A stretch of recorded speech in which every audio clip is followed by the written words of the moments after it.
Three of the oldest scriptures on earth preserve the memory of the same apocalyptic event, a civilization so corrupted, so morally diseased, that heaven itself intervened to erase it from the face of the earth. This was not a war, not an invasion, not the fall of an empire at the hands of another empire. This was a verdict. And if we gather the fragments scattered across the Quran, the Torah, the Bible, ancient commentaries, and later traditions, the story becomes far darker than most people have ever been told. Because Sodom was not destroyed in a single night. It was destroyed slowly from within, long before the ashes, long before the sulfur, long before the sky turned into a weapon.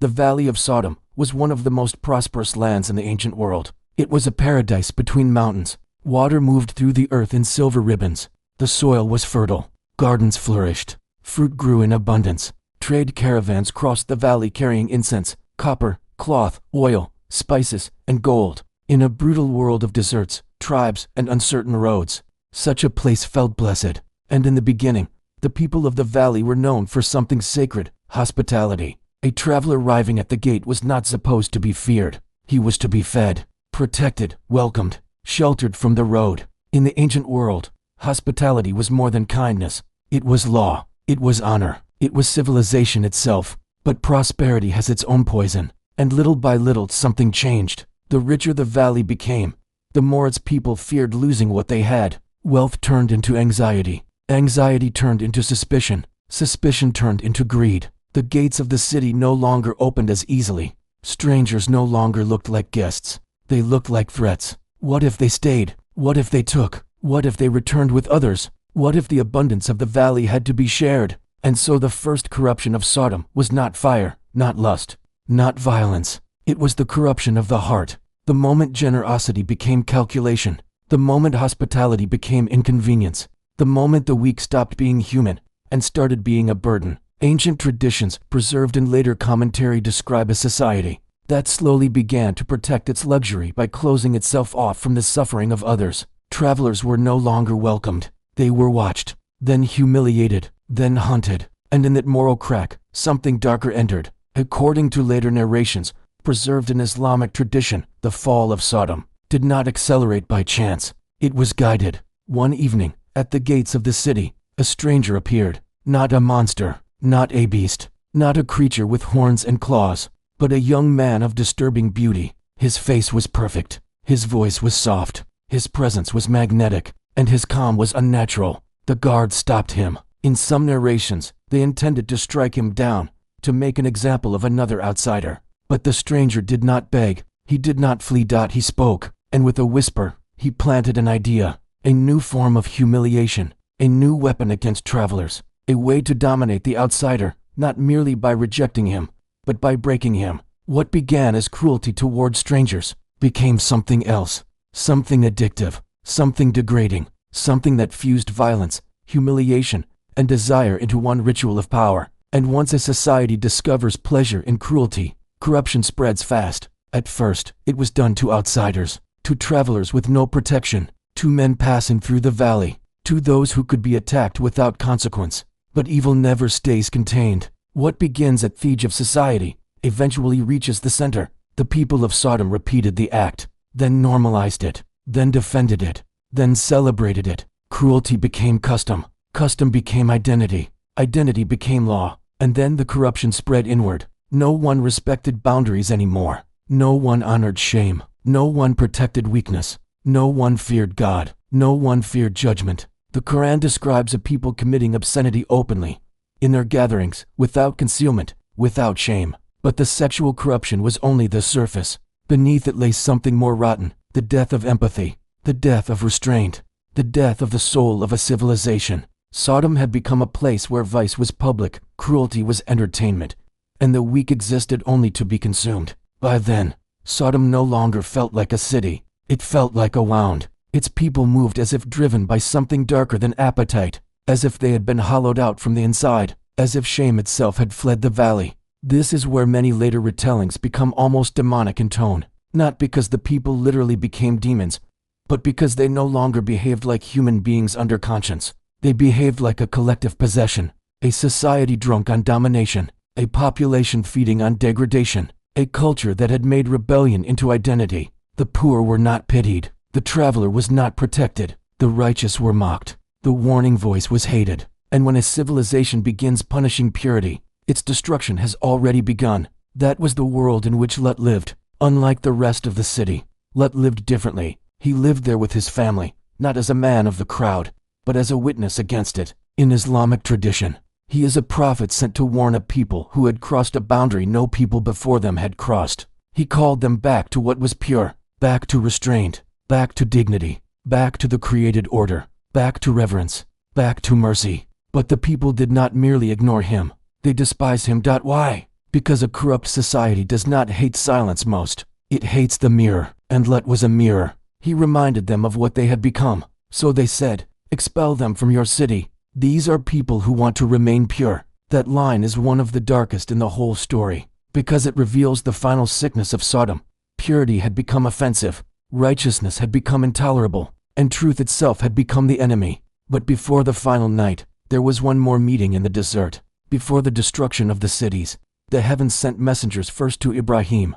3 visitors came to him in the wilderness. They looked like men, but there was something inhuman in their stillness, something ancient in their presence, something heavy in the silence around them. Ibrahim welcomed them, as a righteous man would. He brought food. He honored them, but they did not eat. And in that moment he knew, these were no ordinary travelers. In the biblical and Quranic traditions, these visitors carried news of coming judgment, news of a city whose corruption had reached heaven, news that the cries of the oppressed, the blasphemy of vice, and the stench of moral collapse had risen too high. Some Islamic traditions identify among these messengers Jibril, Mikhail, and Israfil. Whether named or unnamed, one thing was clear.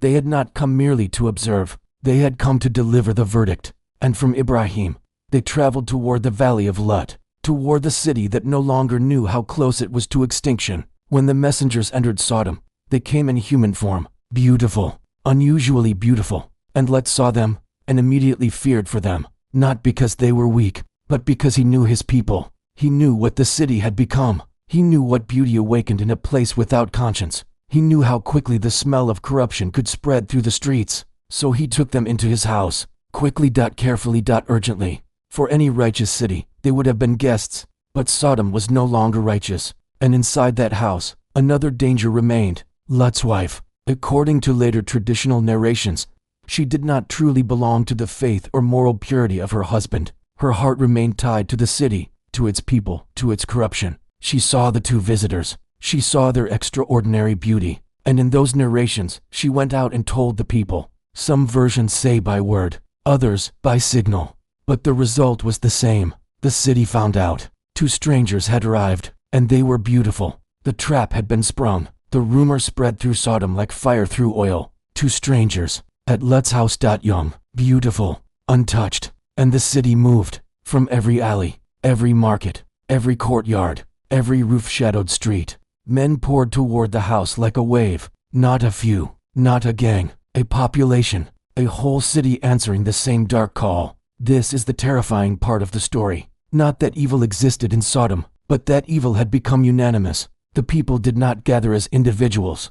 They gathered as one body, one hunger, one moral collapse. And outside the house of Lot, the last boundary between heaven and corruption was about to break. They surrounded the house.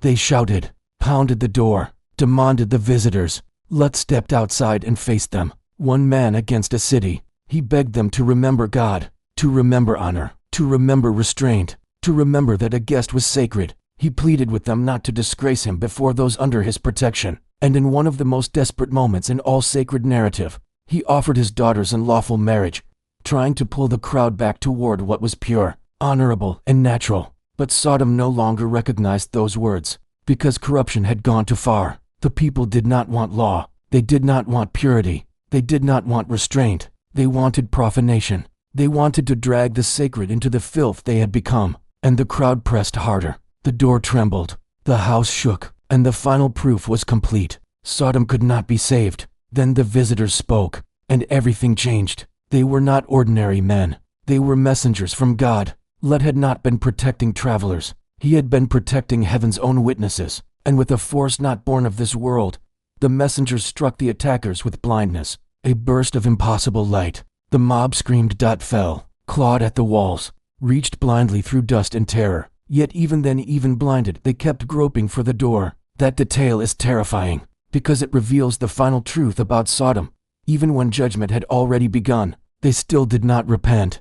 Their eyes were gone, but their corruption remained. And then came the command, "Leave now, take your family, go before dawn, do not look back." Lot obeyed. He left the city under cover of night, taking those who had been spared. The streets of Sodom still shook with confusion behind him. The air felt wrong. The wind had changed. Even the earth seemed to be holding its breath. And over that silent escape came one command, "Do not look back," because some places become so corrupted that even the memory of them can destroy you. But Lot's wife could not let go. Why? Because judgment reveals allegiance, and in many traditional tellings, her heart had never truly left Sodom. So she turned, perhaps to see the city, perhaps to see the fire, perhaps because part of her still belonged to what was being destroyed. And in the biblical tradition, she became a pillar of salt, a monument to divided loyalty, a figure frozen forever between escape and attachment, between warning and ruin. Ahead was the desert, behind them, the verdict. Then it happened. The earth groaned, the valley shook, stone split, foundations cracked, walls buckled, the sky opened, fire fell. Sulfur. Flame. Impact. Terror. Ancient traditions describe the land itself being lifted, overturned, hurled into destruction. A city once radiant with abundance became a furnace in moments. Roofs vanished in fire, streets shattered into abysses. The proud architecture of the valley collapsed under divine violence. This was no ordinary disaster. It was judgment dressed as catastrophe. And when the night ended, Sodom was gone. Not conquered. Gone. Its markets, its gardens, its houses, its towers, its laughter, its rituals, its wealth, its cruelty, all of it buried under fire, ruin, salt, and silence. A civilization erased so completely that all future generations would inherit only the warning. Today, where those cities once stood, lies one of the strangest places on earth, the Dead Sea, a hypersaline abyss, the lowest exposed point on the planet, a landscape of salt, silence, and desolation. Some modern researchers have searched this region for traces of catastrophic destruction, burn layers, extreme heat. A city ended violently. Whether one sees in that valley divine punishment, cosmic catastrophe, or both, the warning remains the same. A civilization does not die the moment the fire falls. It dies earlier. It dies when prosperity becomes greed, when hospitality becomes hostility, when the stranger becomes prey, when purity becomes offensive, when cruelty becomes culture, when conscience is mocked, when truth is hated, when the weak are consumed, when God is no longer feared. Sodom was not destroyed because it sinned once. Sodom was destroyed because it built a society out of sin and called it normal. And somewhere beneath the salt and silence of that valley, the echo of that verdict remains, waiting for anyone still willing to hear it. If this story surprised you, like, comment, and subscribe, because the next mystery is even darker.